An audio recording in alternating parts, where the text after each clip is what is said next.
Okay, so magandang gabi sa lahat ng nakikinig at sumusubaybay ng ating programang Media Patrol. Nandito naman po tayo at magkakasama-sama sa loob ng isang oras para sa opinyon, talakayan, inaing ng bayan. Tumawag lamang sa 0956-512-2086. Siyempre, dito lamang po yan sa impilan ng Paranaque Net Radio Worldwide. Luzon, Visayas at Mindanao. Ito po ang inyong lingkod, Gaspar Latam, na nagsasabing sa umaga, sa tanghali, maging sa gabi, tayo magkakasama-sama dito po sa ating programang Media Patrol.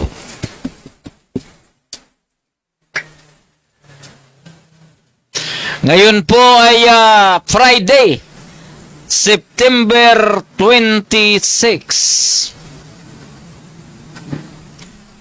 At ngayon po ay walang pasok sa buong Metro Manila. Sa mga private at pampublikong paralan, maging yung po mga pampublikong tanggapan ay wala. At siyempre, dahil po sa bagyong Opong, ang ating pong mga local government unit, lalong-lalo na po dito sa Metro Manila, ay maaga pong silang nagsipaghanda para tugunan kung sakasakaling lumakas ang bagyong. Pero tayo po ay nagpapasalamat dahil dito po sa Metro Manila, dito po sa lungsod ng Paranaque, ay hindi po tayo nakaranas ng baha. Palakpakan po natin. Uy. At yung pong 16 na barangay ng lungsod ng Paranaque City ay tuloy-tuloy pong naghanda para kung sakasakaling lumakas ang ulan, lumakas ang bagyo o kaya lumakas ang hangin, ang ating mga kababayan na sa kasalukuyan ay nandoon po sa mga sinasabing danger zone. Alam nyo naman po rito, kahit Muntinlupa, Taguig, Navotas, Malabon, Maynila, Pasay, Paranaque, Muntinlupa, Bacoor, yan po ay mga coastal areas dito po sa Metro Manila. Okay, so bago po tayo magpatuloy, magbibigay po muna tayo ng maiksing patalastas. Net Radio. Paranaque Net Radio, kami ang kasama mo. Hatid ay saya't kwento sa bawat panin ng mundo. Kasama si Gaspar Latam, tagapagbalitang tapat. Laging nasa ere, serbisyo ay sapat. Oh, Paranaque Net Radio Worldwide, boses ng bayan, boses ng mundo. At kasama si Gaspar Latam, laging handang magatid ng totoo sa himpapawid. Boses ay malinaw, balita't musika sa puso'y dumadlaw. Mula sa bayan ng Paranaque hanggang sa dulo ng mundo, dalay pag-asa at ngiti. O Paranaque Net Radio, kami ang kasama mo. Hatid ay saya't kwento sa bawat panig ng mundo. Kasama si Gaspar Latam, tagapagbalitang tapat. Laging nasa ere, serbisyo ay sapat. Kwento ng masa, boses ng bawat isa. Makulay na buhay dito ay nagsasama. Walang hadlang, oras o distansya, basta't neto'y bukas abot na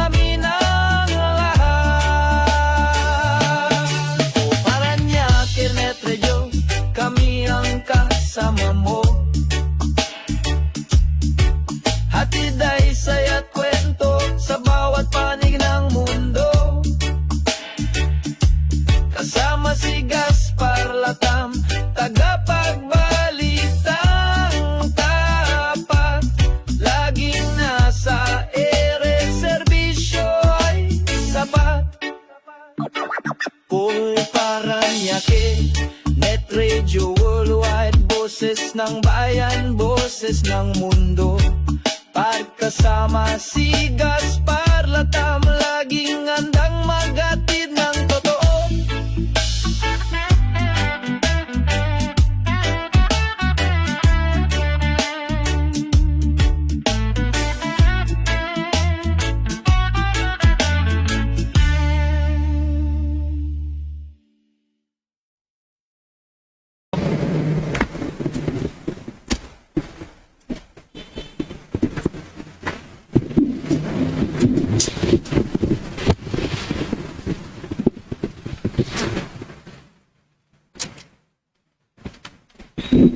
Ayan, tuloy-tuloy na po tayo, no?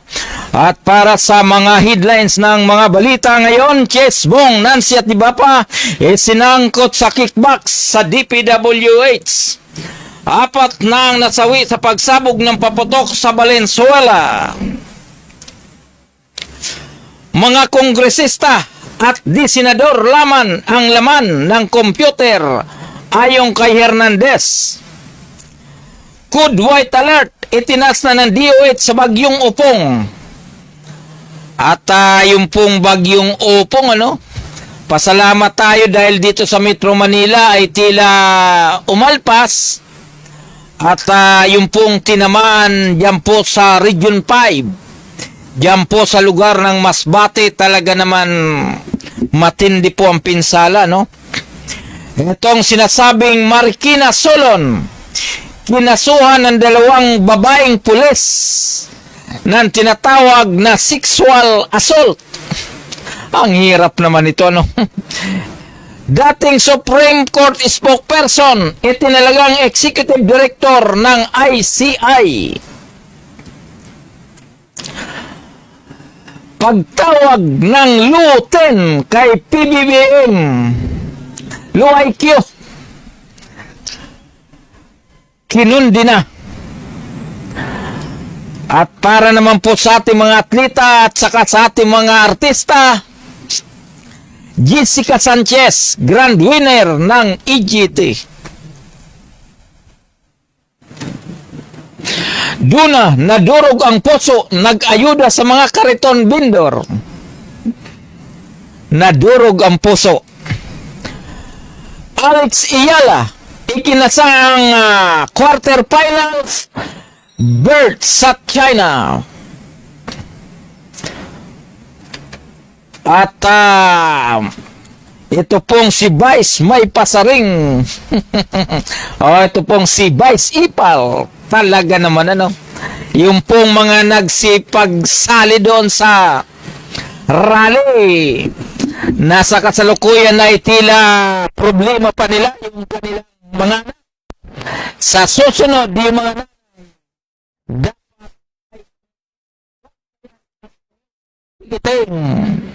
dahil sa hindi pala natin inaasahan, sila po ay kasama na doon sa mga nagpapasaway sa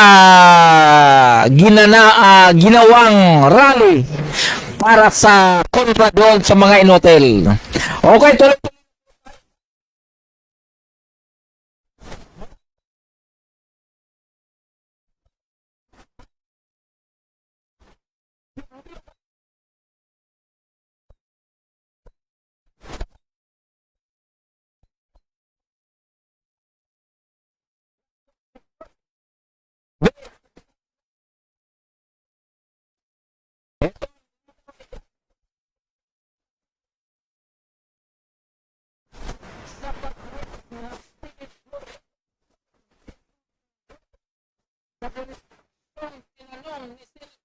Presidente Tito Soto III.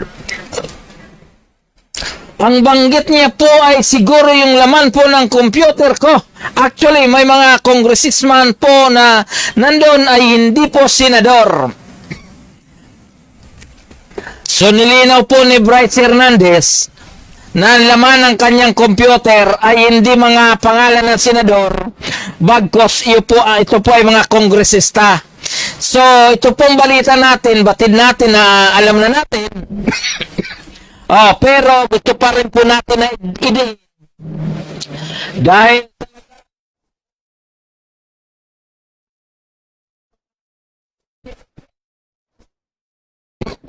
ay talagang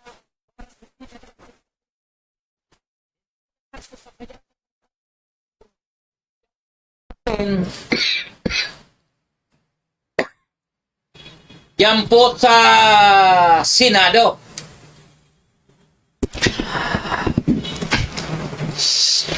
Oh, di ba ito po ang na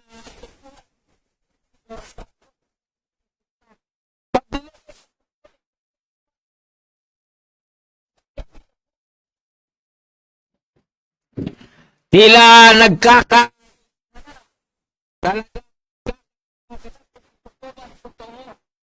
kaya yung mga ipinipresentang mga witnesses ay tila di ba yung kampo nila dating District Engineer Alcantara, sila Bryce Hernandez, JP Mendoza, Sili Descaya, at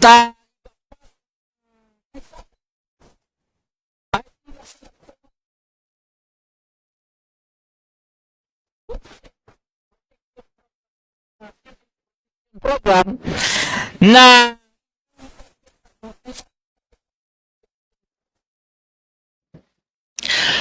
pero yung isang dating Marines na na di umano ito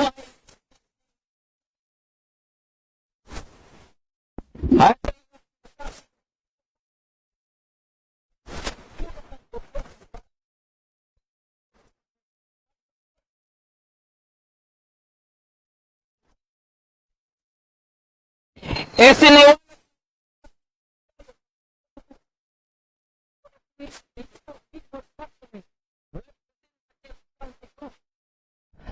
ang nagdang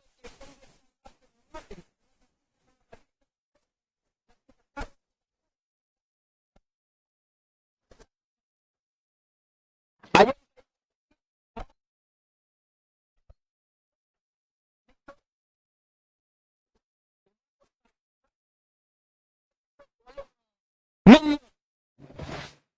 ang laman ng bawat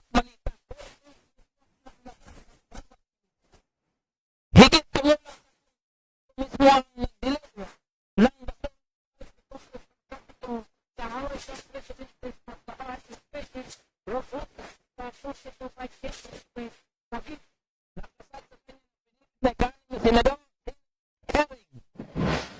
dagdag pa niya iba't ibang miyembro ng kanilang grupo ang natasang maghatid. Naatasan maghatid ng basura. So, makikita po natin na tila nadidiin po rito si ako Bicol Party List na ito pong si Saldico at dinugtong na yung pangalan ni Congressman Martin Romualdez na tila ito po ay malapit na mabot ang kaibuturan kung sino nga mga sangkot sa nasabing anomalya o korupsyon sa ating gobyerno. Napakabigat na po ito dahil ang pinag-usapan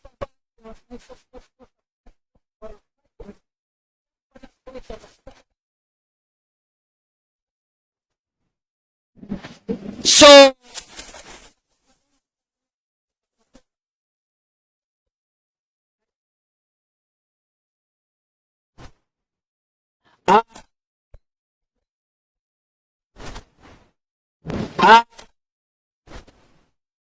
mag-iimbestiga ay tuloy-tuloy na rin pong ginagawa. Kaya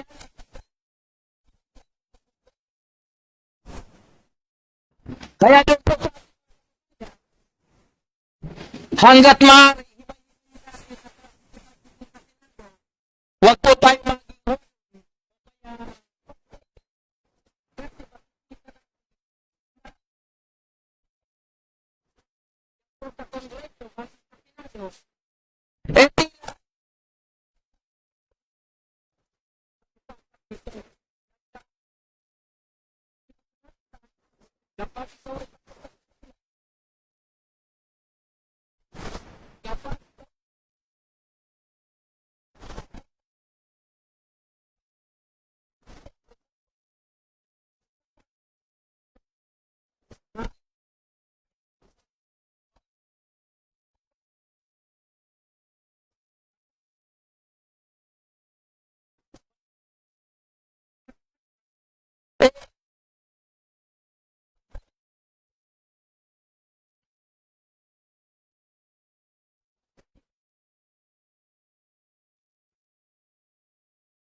Okay, tuloy-tuloy na po.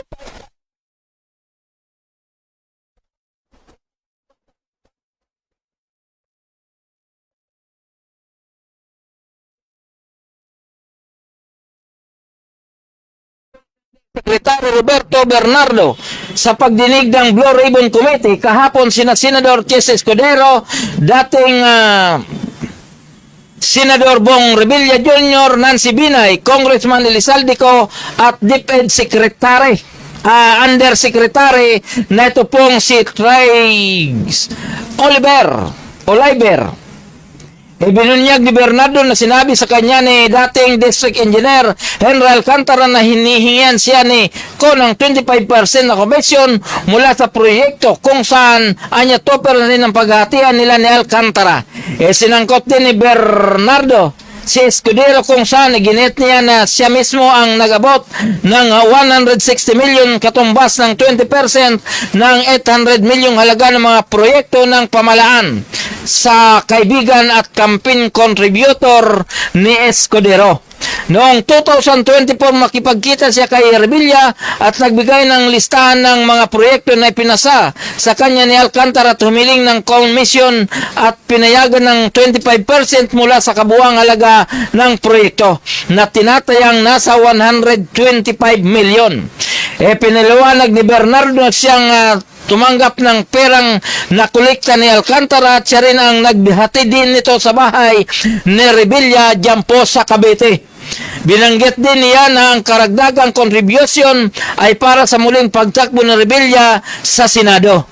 Gayunpaman, sinabi ni Bernardo noong 2024, tinawagan siya ni Carlin Villa, staff at matalik na kalyado ni Binay hinggil sa isang commitment na itinakda sa 15% ng kabuuang halaga ng proyekto. Tinatayang nasa 37 milyon. Pinayag ni Bernardo na siya rin ang naghatid ng perang nasa kolekta ni Alcantara kay Binay sa isang bahay sa Quezon City. Nasangkot din si Olivar kung saan sinasabi ni Bernardo na bago man naging undersecretary ng Department of Education si Oliver ay nagtrabaho sa mga opisina ni na dating Senator Revilla at Angara. Noong 2024, personal umano siyang tinawagan ni Oliver para talakayin ang mga unprogrammed appropriations na sinasabing para sa Office of the Executive Secretary at hiniling na magsumiti ng si Bernardo ng listahan ng mga proyekto. Ayon sa affidavit, inihanda ni Alcantara ang listahan ng mga proyekto na nagkakahalaga ng 2.8 billion pesos. Pinahayag umano ni Olivar ang commitment na 15% na tinatayang uabot sa 427.5 million. Dinagdag pa ni Bernardo na si Alcantara ang kumulikta at naghatid ng pira sa kanya at siya rin ang naghatid o nagpahatid ng naturang halaga kay Olivar sa Magallanes, Makati at iba pang lugar. Tinanggi ng lahat ng isinangkot ni Bernardo ang mga paratang na ito. So, yung pong mga binanggit na pangalan ni Bernardo, Undersecretary Nisa, walang umamin. Katulad ni Alcantara na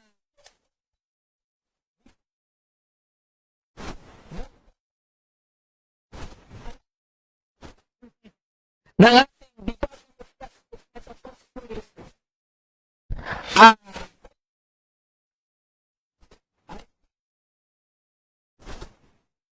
kumanta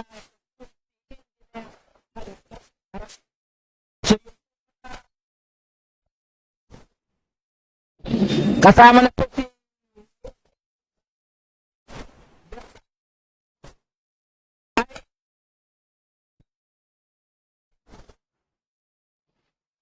na kung saan tila sa ngayon sila ay tuloy-tuloy na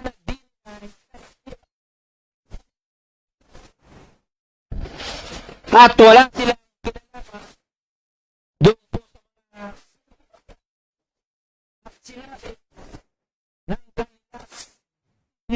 Sabi nga,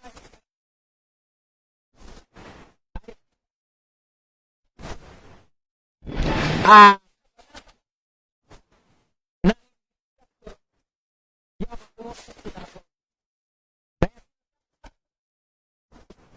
na, na hindi na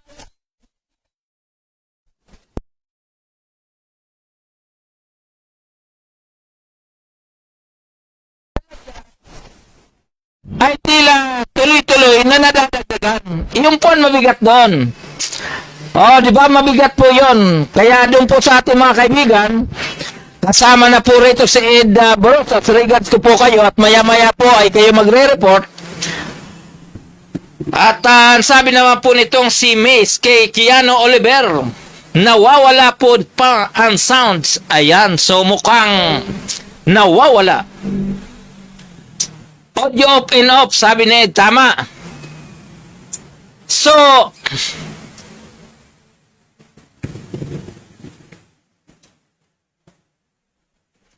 iyon po ang nagiging problema.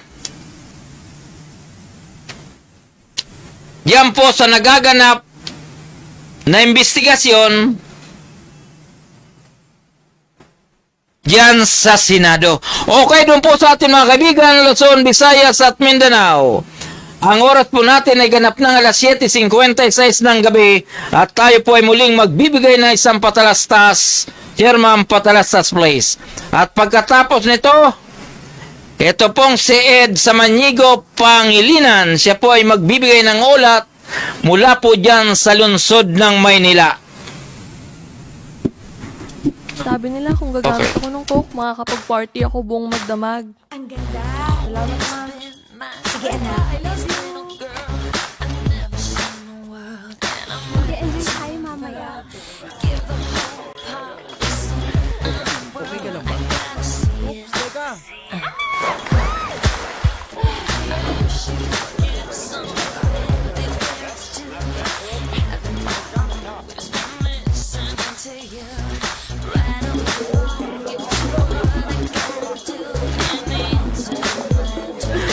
Sige na, girl. Bilis. Buksan mo na to. Ayoko.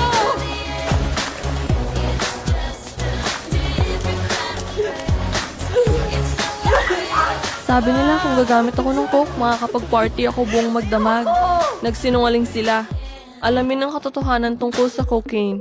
Drug-free world. Mamahalin niya raw ako habang buhay kung hihit-hit kami ng crack. Diyan ka lang! Tumahimik ka! Tahimik! Wala kang kwenta! Isa ka lang! Mahal kita! Tumigil ka sabi! Tama na! tumulong.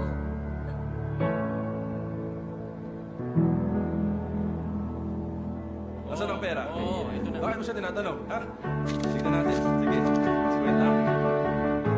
Pulis to! Sumuko na kayo! Meron kaming warrant! Sumuko na kayo! Clear! Clear! Sumuko ka na! Itaas ang mga kamay at tumarap sa pader!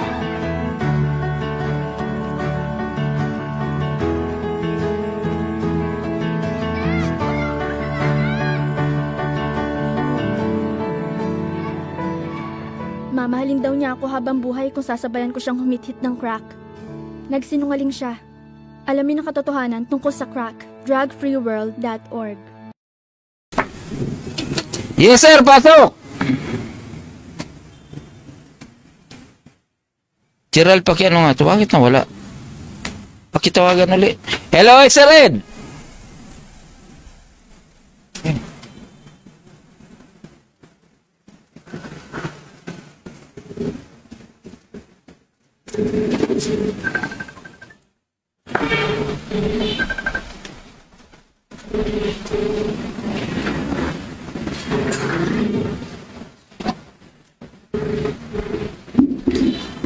Ed! Yes, pasok! Pasok, pasok! Uy, wala.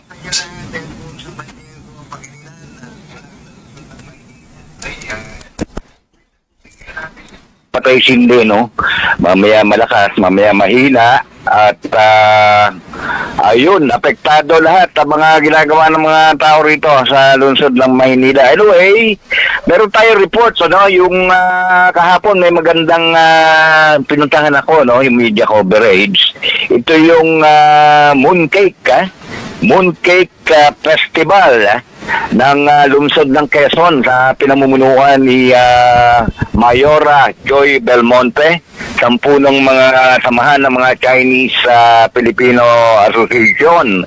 At kasama niya rin ng mga kinatawan, siyempre, ng mga in charge dito, dito sa Quezon City Hall, ano. At ito ay ginawa dito sa, anong tawag dito? Yung press conference ng Mooncake Festival sa Banawe, Quezon City. At ginawa ito sa Kai Hok.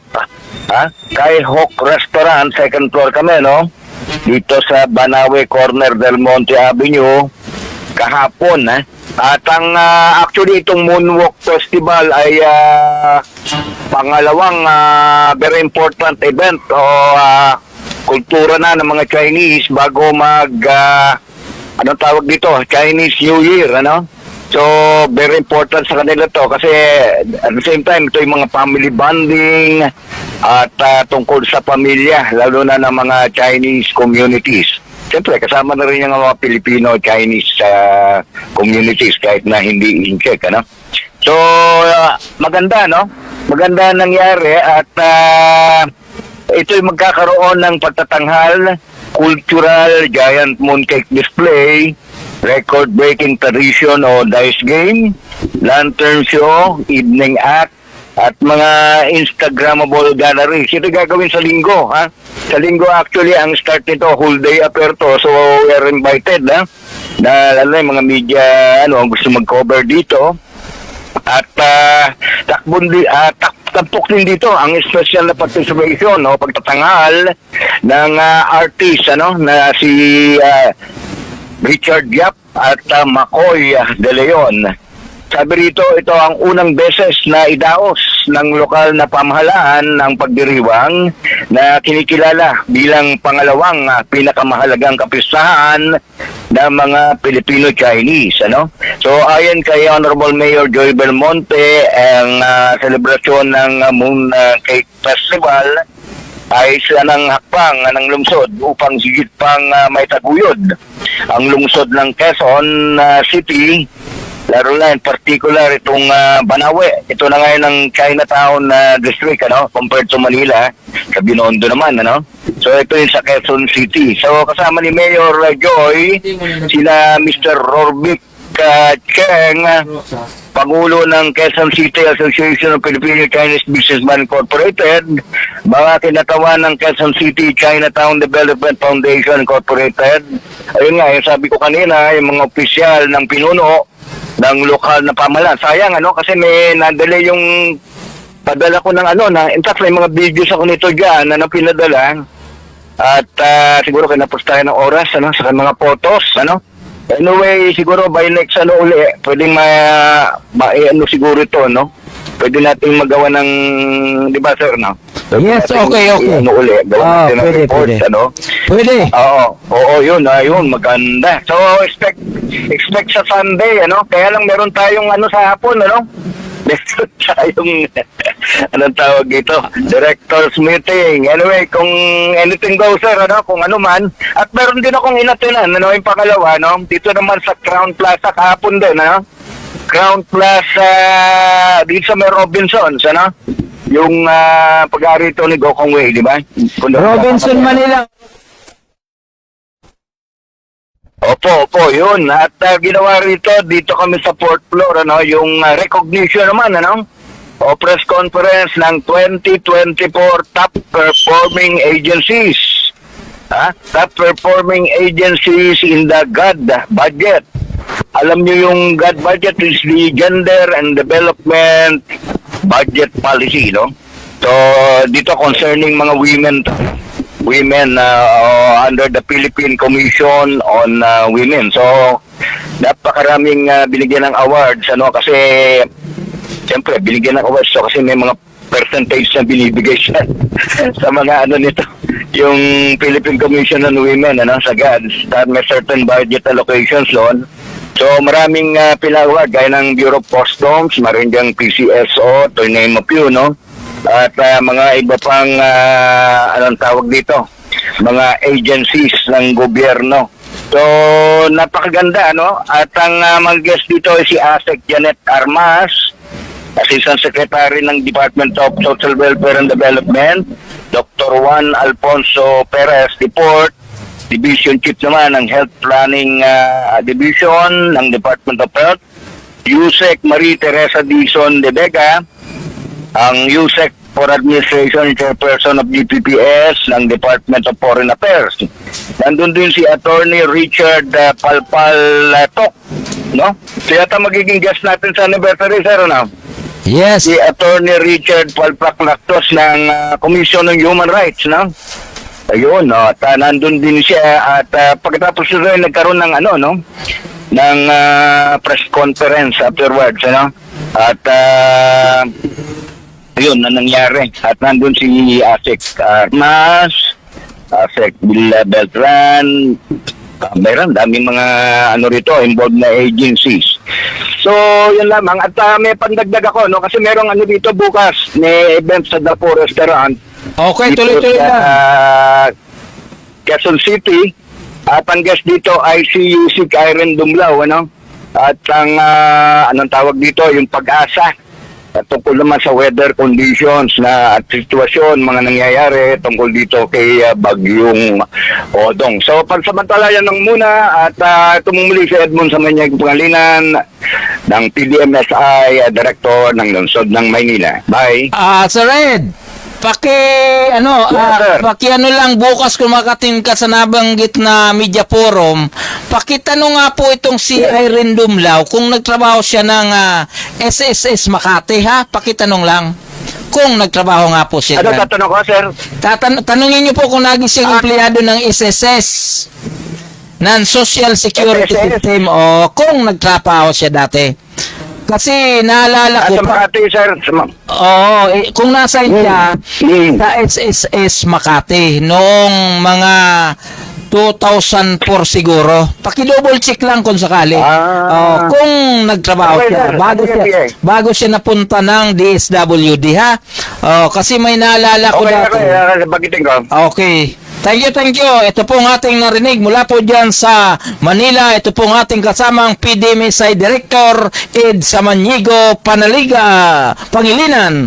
Maraming salamat po sa iyo, Sir Ed, dyan po sa lugar ng Maynila. Okay, so doon po sa ating mga kaibigan, okay, thank you so much. Doon po sa ating mga kaibigan, Luzon, Visayas at Mindanao, ang oras po natin ay ganap ng alas 8:07 ng gabi. At bago po tayo magpatuloy, babasahin po muna natin ang komento ng ating kasama na ito pong si Roland Hota. Dati pag may kalamidad, may ayuda agad, ngayon wala. Alam naman ng gobyerno pag may bagyo, walang trabaho, walang pagkakakitaan, walang pera. Baka naman si Secretary Rex Gatchalian kumuha na rin ng pundo sa DSWD kaya wala nang ayuda sa bawat lugar. So ang ating pong kasama na si Sir Red Roland Hota, bukas ay may media forum dyan po sa Quezon City at makasama po na magiging kasama dyan sa nabanggit na forum ay ito pong spokesperson na ito pong si Irene Dumlao ng DSWD para doon po sa iba pang impormasyon na gustong malaman ng ating kasamang si Roland Hota ay sana makarating po kayo dyan po sa Quezon City na kung saan iyon naman po ay inyong kapitbahay lamang. So doon po sa ating mga kaibigan, tuloy-tuloy na po tayo sa ating mga balita. Marikina Solon, kinasuhan ng 2 babaeng pulis ng sexual assault. Oy, pakiayos nga ito, Ang sunod na mag-aano natin ay si June. Napalitan.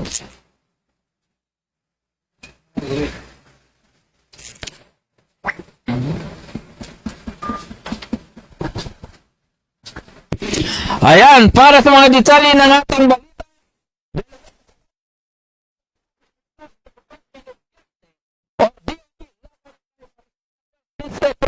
Representative Marcy Teodoro kaugnay ng umano'y panggagahasa sa pamagitan ng sexual assault at acts of lasciviousness. Ayon sa Department of Justice, dating enclosed ni Security Teodoro ang dalawang babaeng pulis na nagsampa ng reklamo laban sa kanya.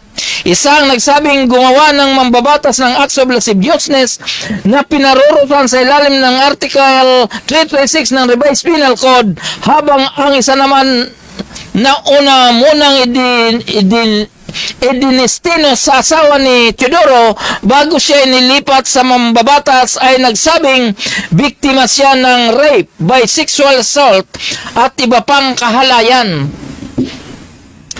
Pag sinabing rape by sexual assault, hindi isinapubliko ng DOJ ang pagkakakilanlang ng dalawang babaeng pulis para sa seguridad. Mare namang itinanggi ni Teodoro ang akusasyon na hinihain laban sa kanya at tinawag niyang malisyoso, gawa-gawa lamang at intensyon sirain ang kanyang reputasyon na mukhang politically motivated. Ay, ano ba naman itong si Marcel Teodoro, ano? Si Marcel Teodoro ay naging mayor po yan sa loob ng 9 na taon diyan po sa Marikina. At ngayon po ay congressman ng nabanggit na lungsod. At ang sabi nitong si Marcy ay tila politically motivated. Kaya lang, for your information, hindi tayo nagbibigay ng conclusion tungkol dyan dahil nasa DOJ naman po ang isinampahong kaso. Kung politically motivated, bakit mga pulis pa ang nagreklamo? Men in uniform. At ang problema rito, hindi lang isa, bagkos dalawa. Ang bigat nito.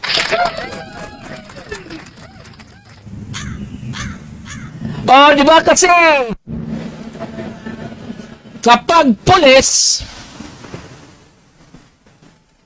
siyempre professional yan, may iniingatang pangalan, at lalong-lalo na, siyempre, pag pulis, may dignidad yan. O pagkatapos, sasabihin, politically motivated. Kaya lang, bottom line naman yan, hihintayin pa rin po natin mga susunod na pangyayari. Hindi niya naman po ito pwedeng takasan dahil nagsampahan na po sa Department of Justice.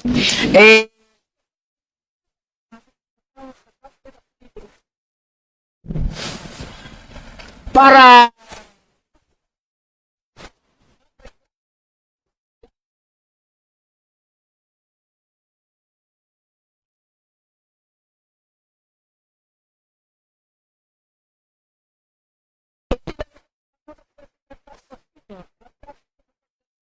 Suprema bilang Executive Director ng Independent Commission for Infrastructure or ICI. Sa Executive Order number 94, itinalaga nito si dating Supreme Court spokesperson Attorney Brian K. Hosaka bilang Executive Director ng ICI. Nakasaad sa Executive Order na lumikha ng ICI na tungkulin ng Executive Director na pamunuan ang Secretariat ng panel. Nilagda ni Pangulong Marcos ang appointment ni Hosaka nitong Setyembre 24. May ranggong Undersecretary Executive Director. Si Hosaka ay naging tagapagsalita ng Korte Suprema noong panahon ni Justice Alexander Gismondo, Diosdado Peralta at Lucas Bersamin.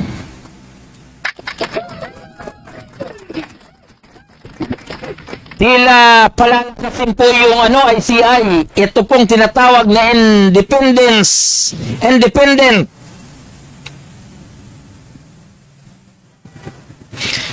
Commission for Infrastructure naman. Ito po ay eksklusibong mag-iimbestiga doon po sa mga katiwalian sa loob ng DPWH at iba pang magiging update sa mga katiwalian na nagaganap sa kasalukuyang administrasyon sa ilalim po ng pamumuno ng ating kasalukuyang presidente na si Pangulong Ferdinand Marcos.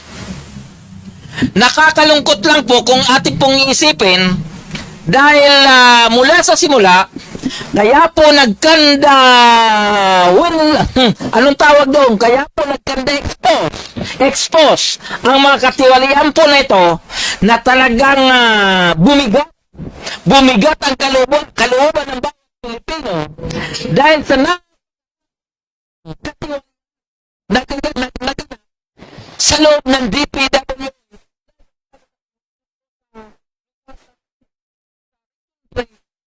sa lugar ng Bulacan. At ito po ay nasa Bulacan pa lamang ang investigasyon na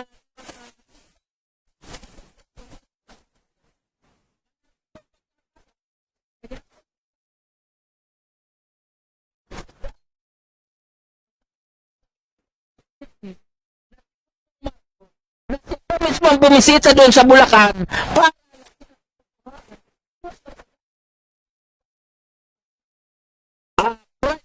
sa ilalim po ng DPWH diyan po sa lalawigan ng Bulacan. Opo, ngayon ang problema, may mga kababayan tayo na instead pasalamatan ang ating kasalukuyang presidente ay tila siya po ay pilit na ihalo doon sa mga bugok, doon sa mga inotel na lingkod bayan ng gobyerno na sa kasalukuyan nasa hot seat dahil sa usapin po ng katiwalian diyan po sa loob ng DPWH.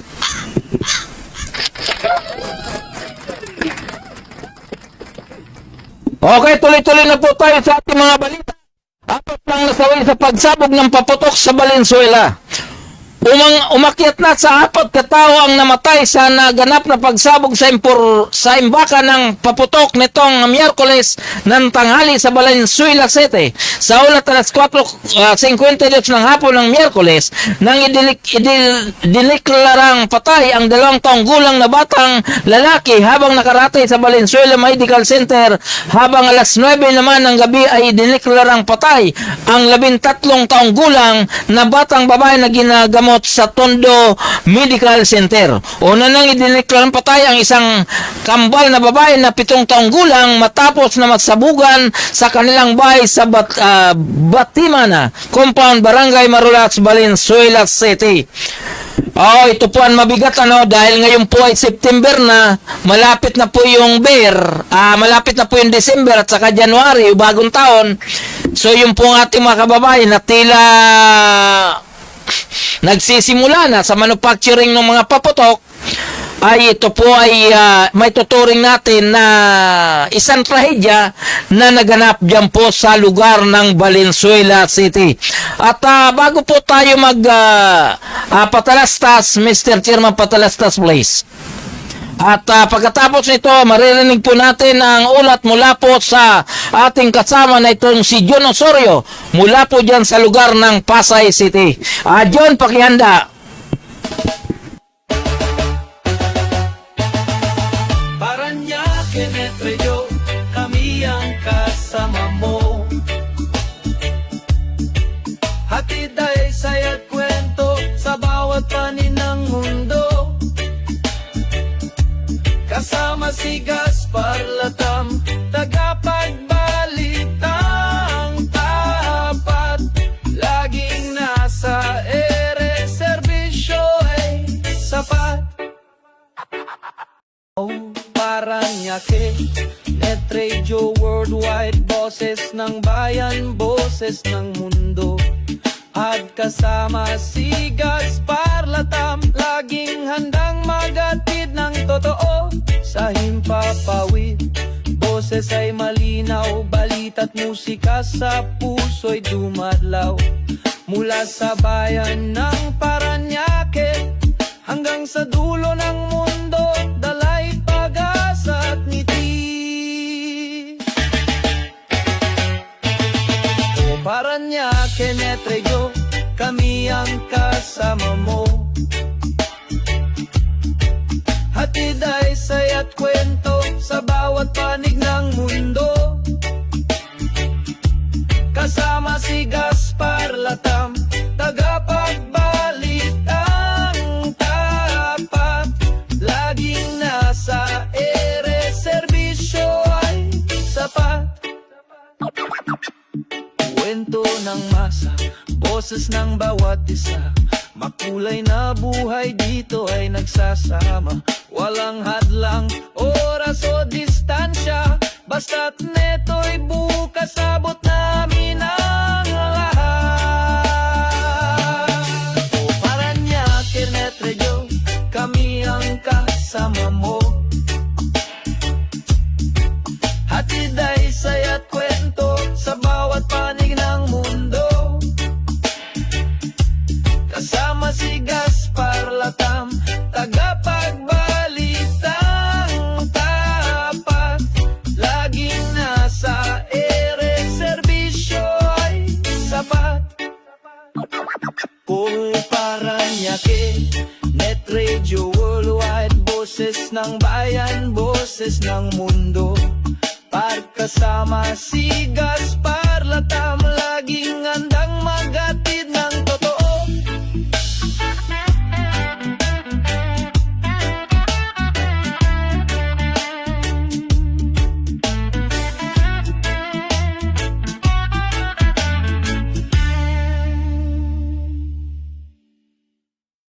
Ayan. So maraming salamat sa ating kaibigan Ramel Obra. Okay, so bago po tayo magpatuloy, regards po natin yung pong mga nasa online. At ngayon po ay Friday at may masama ang panahon sa ilalim ni Typhoon Opong. Okay, so regards po natin, ito po ang ating kasama na si Ferdinand Obra. Ito po ay talagang masisipag na kawani ng ating lokal na pamahalaan ng lungsod. And of course, ito pong si Janet Pascualatam. Ito pong si Nurse Kiana Oliver. Ito po ay isang masipag na nurse diyan po sa Santo Niño Elementary School. At talaga naman sa dami ng mga estudyante, ito pong si Miss Kiana Oliver ay hindi nagsasawang pangalagaan ang kanilang kalusugan. At ganun din po itong ating kasamang si Roland Hota. Ito po ay taga dyan po sa lugar ng Quezon City at sinasabi niya nga po na hanggat maaari ito pong si Secretary Rex Gatchalian ay mag-release na ng pondo. Kaya lang ang sinasabi niya nga po ay baka di umano, si Roland Hota bukas may media forum dyan po sa lungsod Quezon. Sana umatin kayo. At ganun din po itong ating City Director PD Miss I.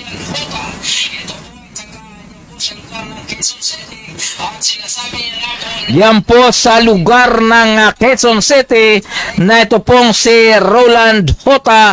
Regards ko po kayo at sana doon po sa ating mga kaibigan Luzon, Visayas at Mindanao, lalong-lalo na po doon sa mga nasa tinatawag na coastal areas, ingat-ingat po kayo dahil bagamat mahina po yung ulan, mahina po yung tubig, pero yung naman po yung hangin malakas. Kahit dito po sa Metro Manila, malakas po ang hangin. Okay, so tayo po ay magtatanggap ng report mula po dyan sa ating kasama chief reporter na si John Osorio mula po dyan sa lalawigan ng Mindoro. Chief, pasok! Itinaas ng Pag-asa ang signal number 3 sa buong Oriental at Occidental Mindoro. Dahil sa patuloy na paglakas ng bagyong Upong, inaasahan na ang malakas na hangin na aabot mula 89 hanggang 187 km per hour sa loob ng 18 oras na posibleng makapinsala sa kabahayan, pananim at mga struktura. Ngayon, September 26, 2025, kasabay nito, makakaranas din ng malakas na hangin at matitinding pagulan ang maaaring magdulot ng pagbaha at pag-landslide lalo na sa mga mababang lugar at bulubundukin. Pinapayunan lahat na residente na maging alerto at agad lumikas kung kinakailangan.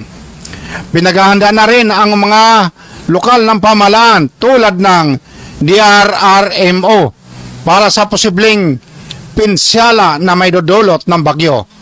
Kansilado na rin ang ilang biyahe ng barko at eroplano papuntang Mindoro. June Osorio, nag-uulat sa Paranaque Net Radio Worldwide. Ayan. Maraming salamat, Jun Osorio, sa kanyang report mula po dyan sa lalawigan ng Mindoro. At gusto po natin ipaalala, no, na sa kasalukuyan ay talagang mainit na mainit ang usapin po doon sa hindi natin inaasahan actually, no, na sobra katalamak yung pong nangyayaring korupsyon o katiwalian sa kasalukuyang sitwasyon natin, lalong-lalo na po dyan po sa DPWH. At inuulit po natin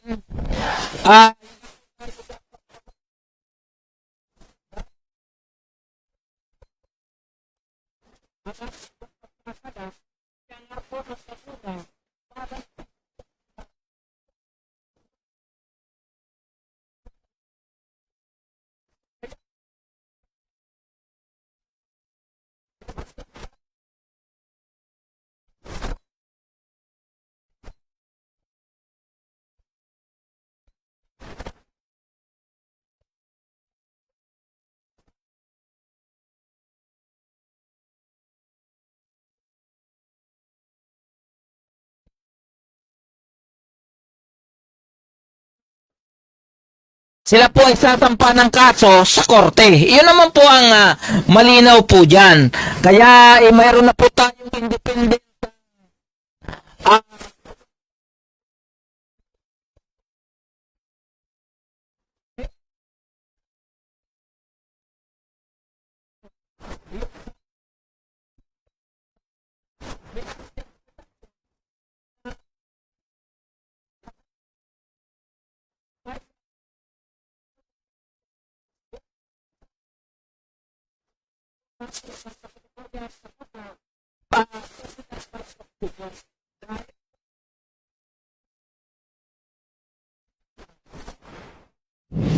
ang nasa puro na lang politikang nasa utak. Ito po ay preparasyon na para sa 2028 local and presidential election. O dahil gusto na po nilang durugin yung administrasyon at may nagsasabi rin na yung nasa administrasyon gusto rin pong durugin na yung nasa posisyon, lalong-lalo na po yung nasa ilalim ng anino ng kasalukuyang Vice President na ito pong si Vice President Sara Duterte.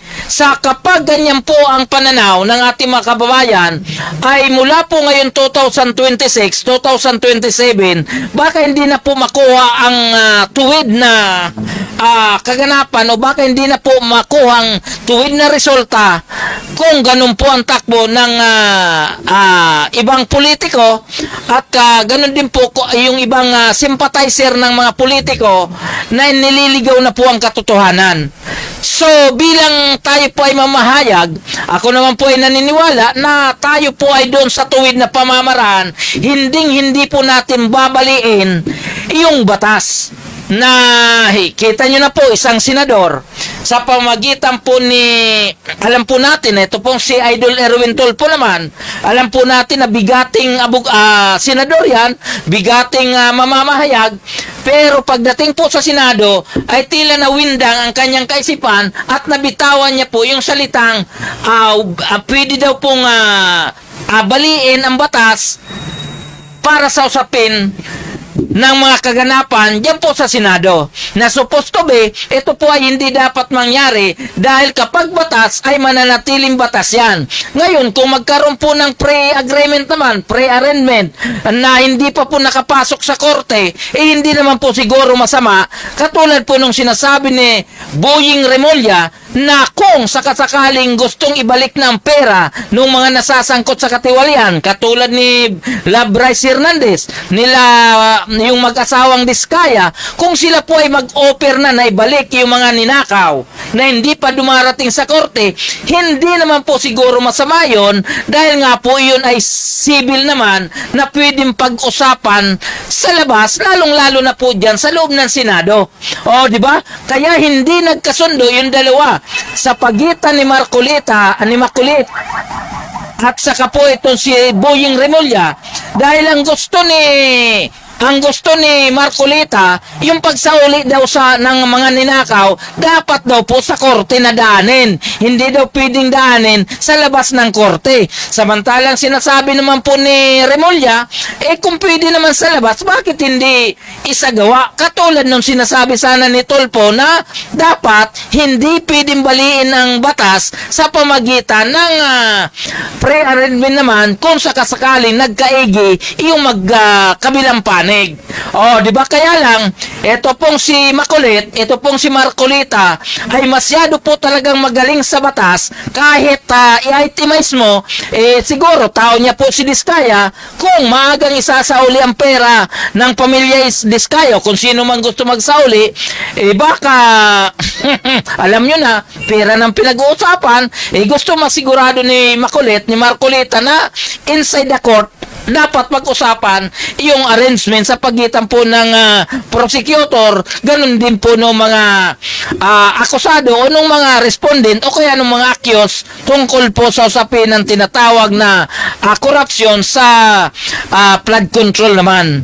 Yung po ang nagiging problema O ibig sabihin na titwist na ang ating mga senador sa usapin ng investigasyon na supposed to be dapat tapusin na ito. Kung in my side is dapat tapusin na po ito. Total, marami ng investigasyon na naganap sa Kongreso, marami ng investigasyon na naganap sa Senado. Bakit hindi nyo na lang po ito ipaubaya doon sa Independent Commission for Infrastructure or Investigation para naman po sa kaliwanagan ng lahat na wala pong partisan, wala pong politically motivated na sinasabi ng karamihan.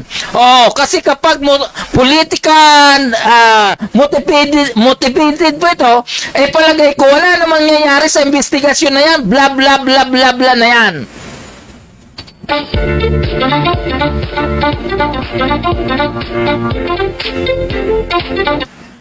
Di ba? Bla bla bla na yan kasi kampi-kampi na di ba? Katulad nung kampo ni ni Secretary of Justice, Boying Remulla.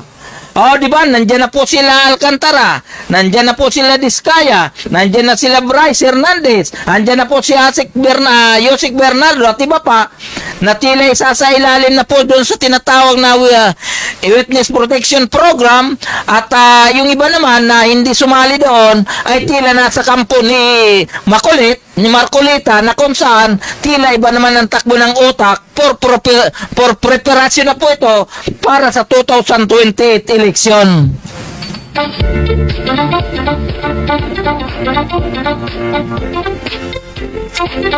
Okay, doon po sa ating mga kaibigan, Luzon, Visayas at Mindanao. Ang oras po natin ay ganap lang 8:33 ng gabi. So malapit na po tayo magtapos, At tayo po ay nagprograma ngayon dahil ibang mong nakaraan araw ay tila tayo ay hindi nakapagprograma dahil tayo po ay kinapos na sa oras. At bago pa rin po tayo magpatuloy, siyempre regards po rin po natin ang ating mga kababayan diyan po sa lalawigan ng Camarines Sur, diyan po sa Region 5 na sa kasalukuyan po ay tila sinalanta ng bagyong Opong at batid po natin na sa kasalukuyan ay sila po ay talagang nangangailangan naman ng tulong.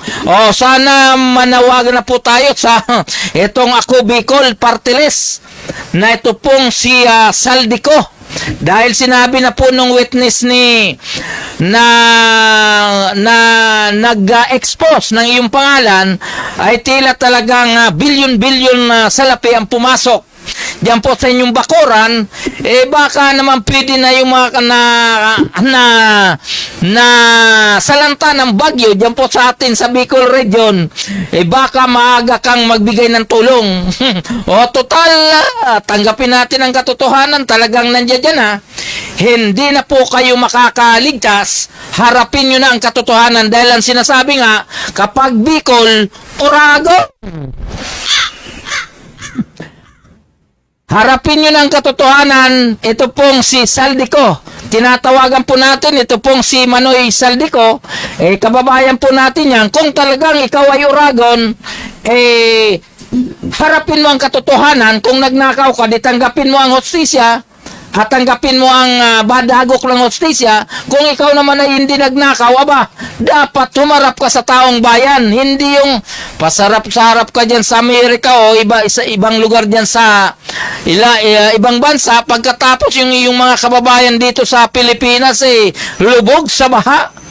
Kaya panawagan na natin kay Saldico.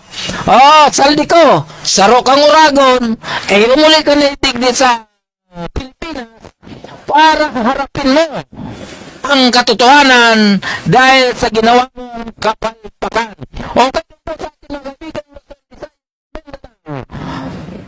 Regards po natin yung pong Mayor Action Support Group. Mabuti nakahabol itong ito pong si Justin Trinidad. Alam nyo, ito pong si Justin Trinidad ay isa rin po itong Oragon at talagang masipag. Masipag po itong lingkod bayan ng lungsod ng Parañaque. Palakpakan po natin si Justin. Oy!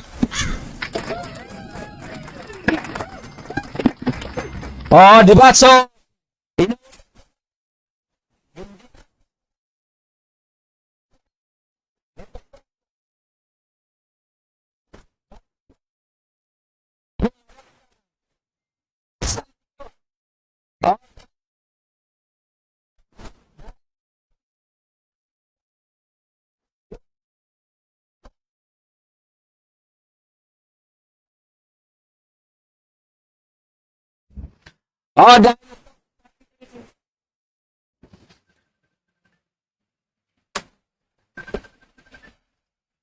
dahil itong sabi ni Kiko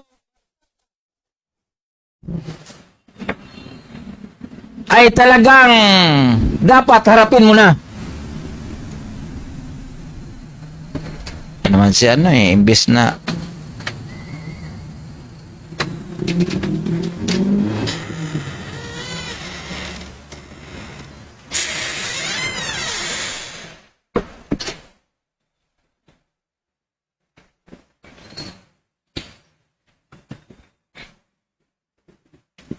eto ang sinasabi, babasahin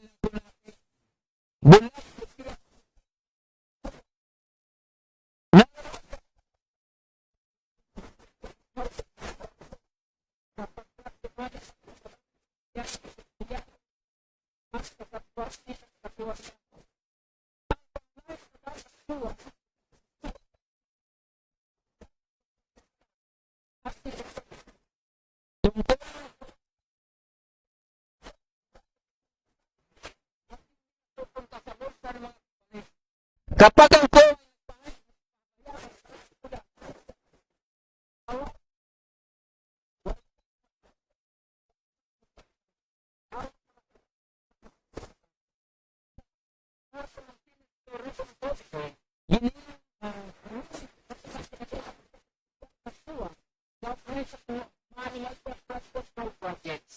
sa pagtatanong ng mga senador na booking na wala ginawang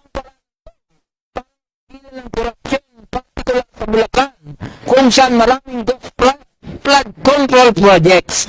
Sabi ni Senator Sherwin Gatchalian, ang kuwang last safeguard laban sa korupsyon, pero hindi ito nangyari sapagkat hindi nakita ang anomalyang nagaganap. Ayon kay Gatchalian, nagmistulang bulag at ang kuwa at hindi na nakita ang mga nangyayaring katiwalian. Sabi pa ni Gatchalian, sa pagkakaintindi ko sa isang district office, mayroon silang power na magplano, gumawa ng detailed engineering, sila rin ang nagpapabid, sila rin nag-i-inspect at nagbabayad. Kapag nagbayad, papasok ang COA sa post-audit level. Ibig sabihin, kahit may ghost project, madidetect ng COA sa post-audit level, nakita nyo na ang mga ito. Marami pang tinatanong si Gatchalian at maski si Senador Bato de la Rosa, subalit malayo ang mga kasagutan ni COA Auditor Tracy Ann Sunico. Hindi niya masagot ng malinaw kung bakit hindi na-audit agad ang mga sinasagawang proyekto. Sa uli, sinabi ni Sonico na kulang daw sila sa audit team. Ang mga sagot ng co-opisyal ay hindi sinangayunan ni Gatchalian at De La Rosa. Hindi sila naniniwala sa mga pahayag ng opisyal. Maraming dapat ipaliwanag ang COA kasi nung dami ng dapat ipaliwanag ng mga kurakot na opisyal ng Department of Public Works and Highways or DPWH habang niyanig ng kontrobersya ang COA. Sumambulat naman na ang may bahayin pala ni Commissioner Mario Lipana ay kontraktor sa Bulacan Flood Control Projects na nakaupo ng maraming proyekto sa lugar. Wala talaga makikita, maririnig at masasabi ang mga opisyal ng COA sapagkat may pinoprotektahan silang pinuno. Pati COA, kabalahibo ng mga taga DPWH.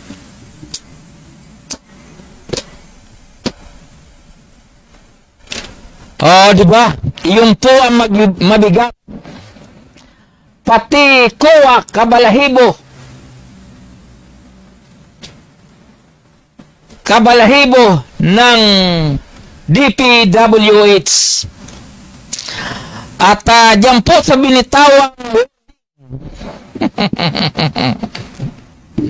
ay ano po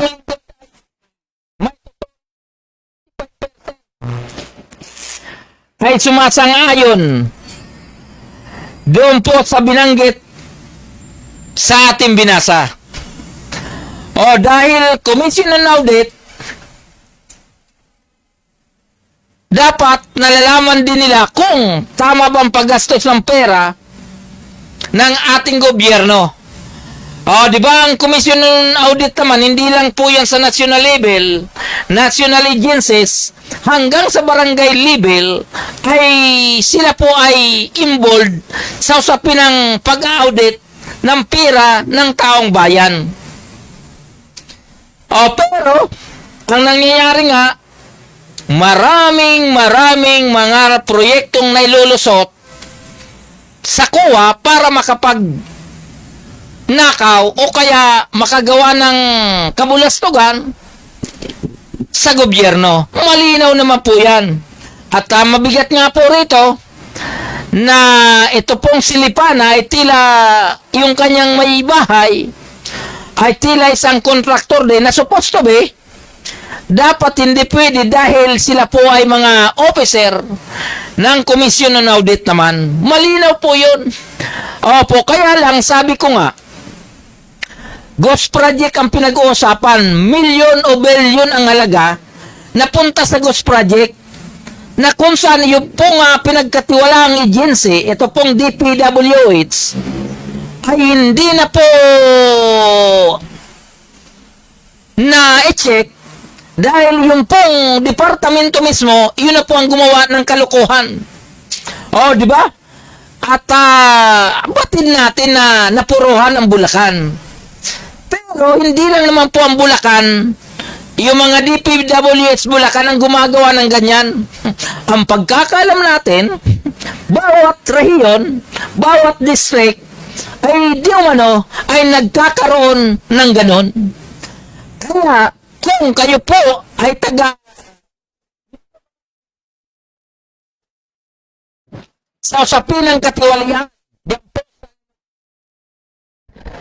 yan po sa DPWH, sana ituloy-tuloy niyo po yan para ang katotohanan ay tuloy na po para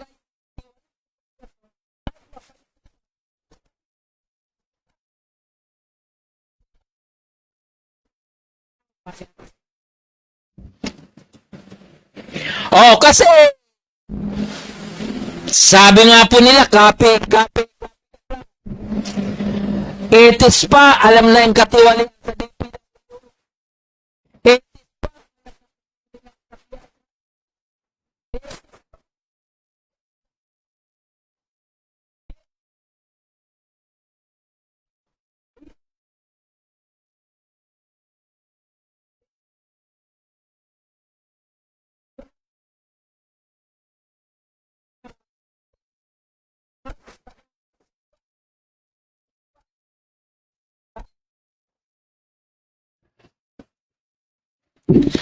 Oh, di ba? Kasi sabi ko nga, hindi ko alam kung saan talaga ang problema. Yung takbo ba ng eleksyon natin, yung sa dami ng eleksyon, 3 taon eleksyon, 6 na taon eleksyon. So puro na lang eleksyon na nasa utak. Kaya nangyayari, puro politika. Kapag ikaw ay pumasok sa politika, hindi ka mananalo kapag walang pera. Kaya kapag ikaw ay manalo na, makaupo ka na, kung ano man posisyon yan, wala kang ibang iisipin kundi kung paano mag-ipon ng pera para may gastusin ka sa darating na nangyayari.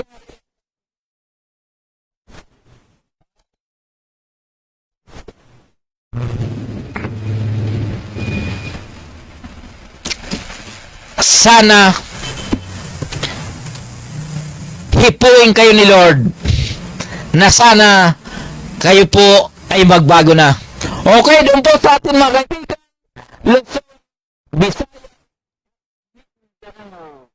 malapit sa po tayo.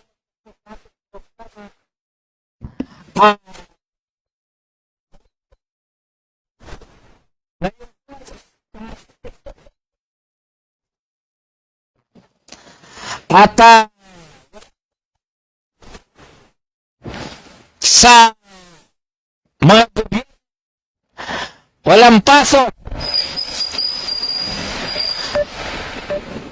sa school dahil sa usapin ng bagyong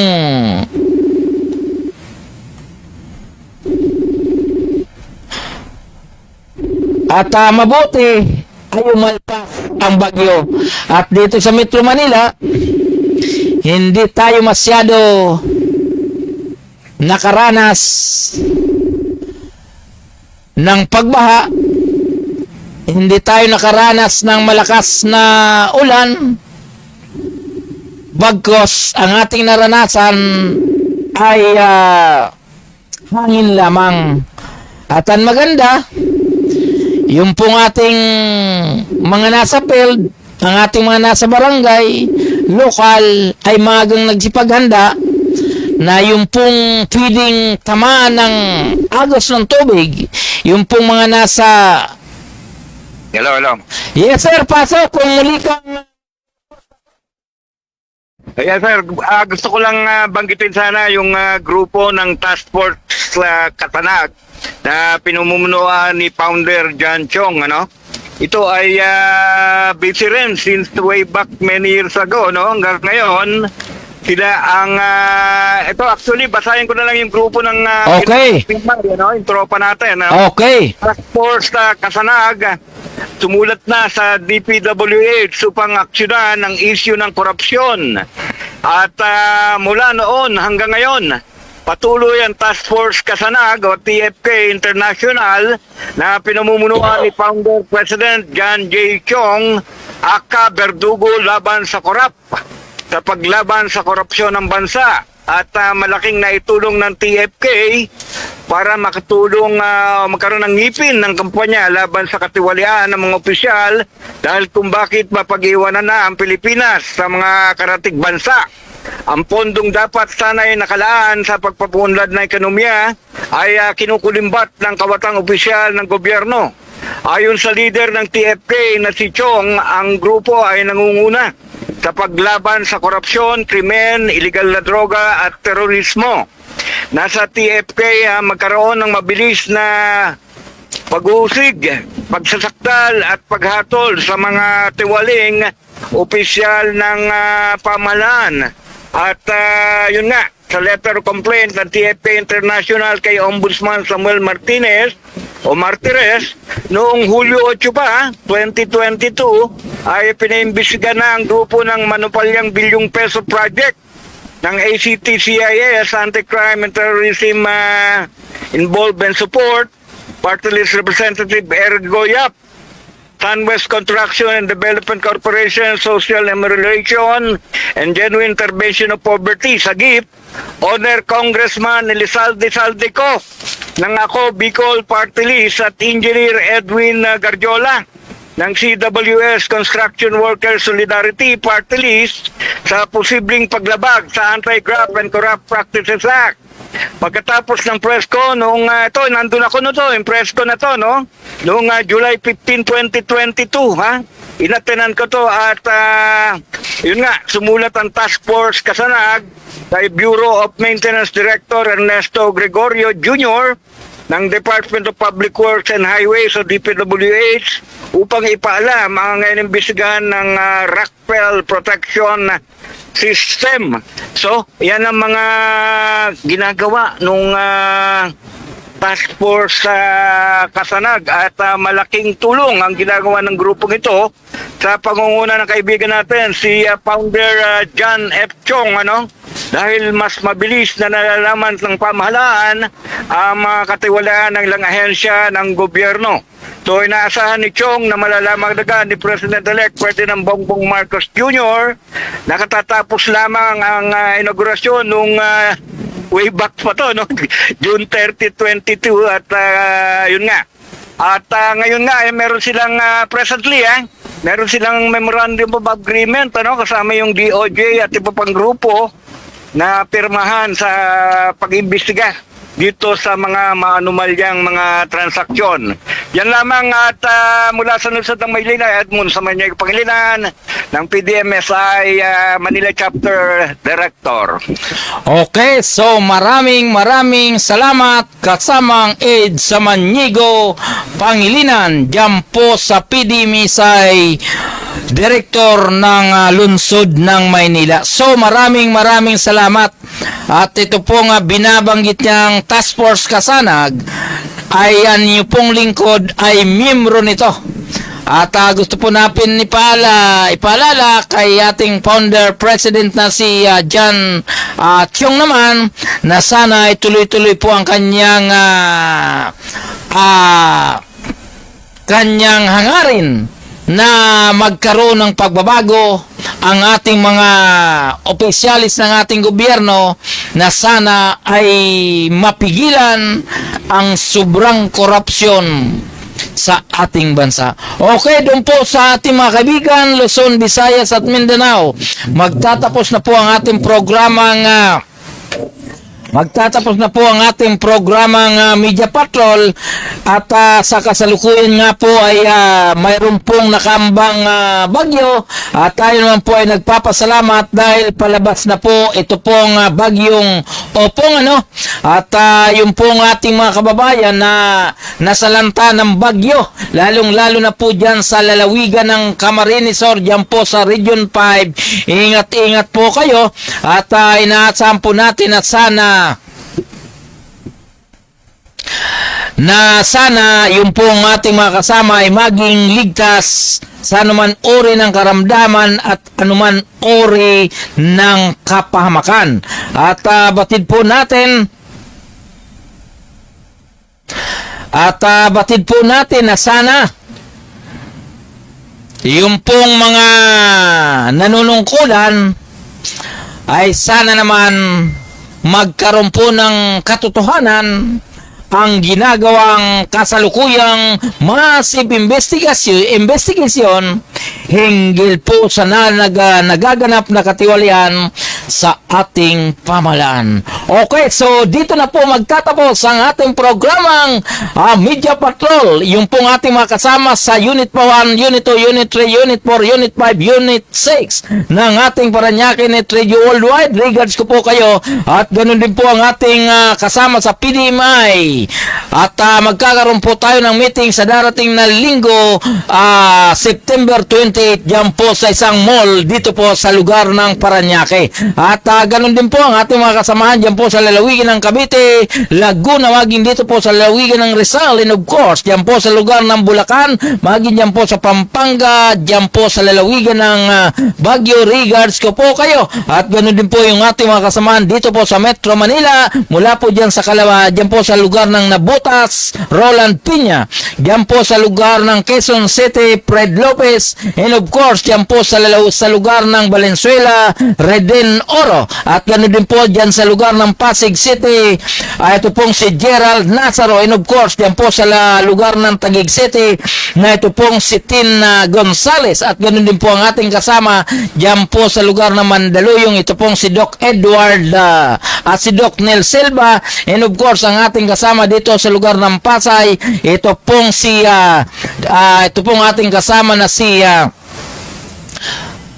Ariel Fernandez, at ganoon din po ang ating kasama dito po sa lugar ng Las Piñas, ito pong si Professor Jun Matundan, maging dito po sa lungsod ng Paranaque, PDMSI Director Gerald Lata, maging dito po sa lugar ng Cavite, diyan po sa lugar ng GME Cavite na si Miss Elsa Obispo, at ganoon din po diyan sa lugar ng Calamba City, na ito pong si ating kasama na si Boy Morales. Regards ko po kayo. Okay, so doon po sa ating mga kasamahan dito po sa pamalang lokal na lungsod ng Paranaque, sa panguna po ng ating butihing Mayor Edwin Olivares, Vice Mayor Benjo Bernabe, and of course ito pong 16 City Councilors, and of course 16 punong barangay. Regards ko po kayo. Ganun din po ang ating boss diyan po sa Paranaque Anti-Drug Abuse Office, na wala pong iba, ito pong si Mr.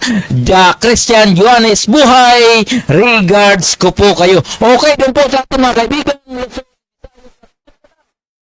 Ito po Gaspar Latam na nagsasabing sa umaga at tanghali, maging sa gabi, tayo magkakasama dito po sa ating programang Media Patrol.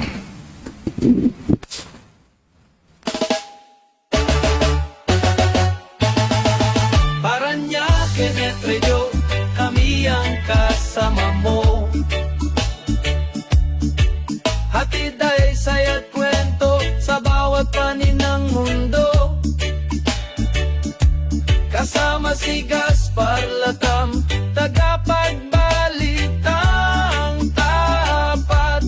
Laging nasa ere, serbisyo ay sapat. Oh, Paranaque Net Radio Worldwide, boses ng bayan, boses ng mundo. At kasama si Gaspar Latam, laging handang magatid ng totoo sa himpapawid. Boses ay malinaw, balita't musika sa puso'y dumadlaw. Mula sa bayan ng Paranaque hanggang sa dulo ng mundo, dalay pag-asa at ngiti. O Paranaque Net Radio, kami ang kasama mo. Hatid ay saya't kwento sa bawat panig ng mundo.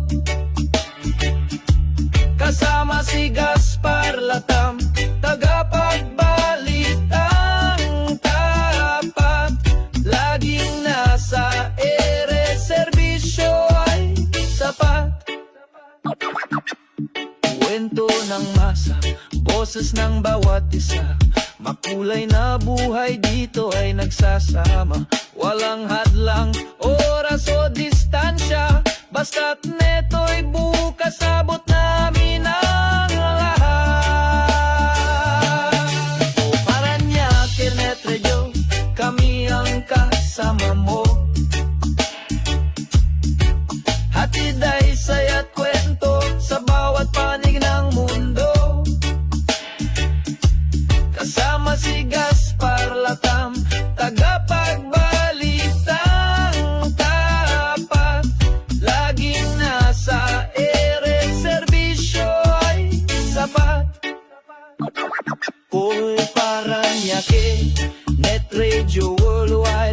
Boses ng bayan, boses ng mundo. Kasama si Gaspar Lata